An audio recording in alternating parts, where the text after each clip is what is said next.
So how do we learn about bird migration? I'd like to talk about the role of radar. So normally when we think of bird migration, we think of observing, or we think of rings, or we think of satellite tracking. But we can also use radar, and I'm here with Cecilia Nielsen at Lund University. So what do we got here, Cecilia? Well, this is the antenna for our tracking radar that we can use to track individual birds when they pass over the institute here. So we're on the roof of the ecology building in Lund, and this is where we use the tracking radar to be able to track migrants as they pass.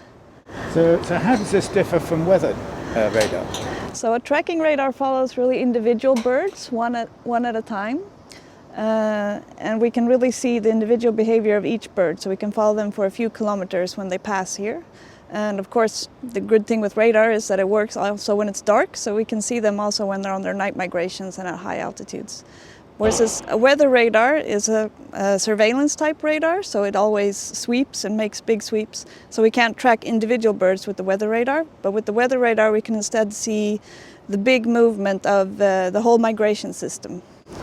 And so, as I understand it, you've got a network of these weather radar, and you can put those together to look at the patterns across Europe or across North America. Yeah, exactly. Yeah, so we use these big networks of weather radars, which of course are the same radars that meteorologists use to make our weather forecasts.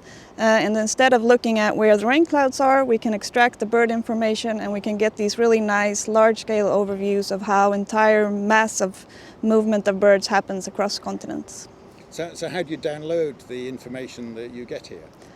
We have different data pipelines that go to different data centers for the weather radar. And then here we have a custom-built computer that automatically tracks everything the radar does, and then we get that into our computers. So should we go and have a look at that? Yeah, sure. Let's go downstairs. Yeah. This is where it all happens. This is where all the data comes from. Yes. So tell us what you've actually, what information do you get from this, the tracking radar? So using this one, we get really accurate information about what individual birds are doing. So we can get really accurate flight speeds and flight heights, and really how they're moving in the airspace, which we think is super interesting and can help us understand much more about their migration and how they perform it, and also not only migration, but also other types of flights, of course. So what are the main things that's been learned from using radar?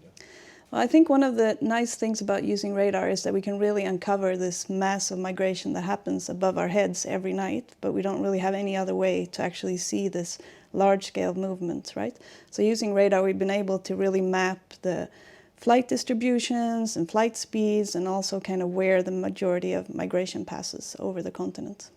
And you showed me some data earlier which showed that there's obviously this nocturnal peak, and then first thing in the morning, just before dawn, there's another peak of migration. Mm-hmm. So we go out bird watching early in the morning thinking we're seeing the end of the nocturnal migration, but actually it seems to be an additional early morning migration, which is really interesting. Yeah. I think that's one of the great advantages of using radar, that you can really uncover these patterns that we would never be able to see in any other way, because of course it's dark and it's high altitudes, and we can guess a little bit what's happening up there based on what we then see on the ground or at birding stations or as bird watchers, but it doesn't always completely map with what we see in the air during the nights.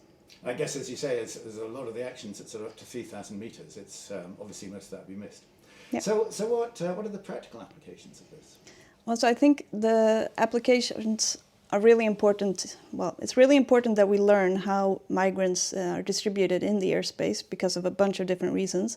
But one of the main ones is, of course, that we as humans have much more activity in the airspace, and that's increasing all the time. So we're on airplanes, and we have drones, and we have, of course, construction, and all of that's affecting the airspace and how we interact with the animals in the airspace.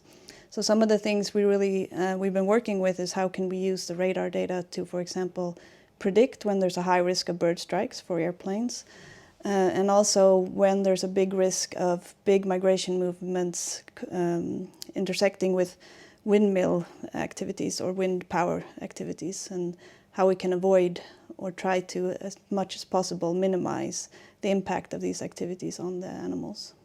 So Lund is fantastically famous for these migration studies, and it's wonderful you've got a radar on the roof. It's just absolutely brilliant. But I guess the trick is to bring together these different methods. I guess they've all got different strengths. You know, your Absolutely. tracking radar, you can follow an individual. Your weather radar, you can follow patterns. Satellite tracking, you can follow individuals for long distances. And I guess putting all of those different sources is really the way forward. Absolutely. I think that's one of the great advantages of being here in Lund, for example. We have so many groups that are working on different aspects of this, and then we can all come together and talk about, well, what are we seeing, what kind of patterns are we seeing with this method, and does it match up with that method? But also not just between methods, but also between groups. I think there's a lot more to learn when we compare what birds are doing to what insects are doing, and like there's a lot of synergies there that we still don't know enough about. Really exciting science and important science. Thank you. Thank you.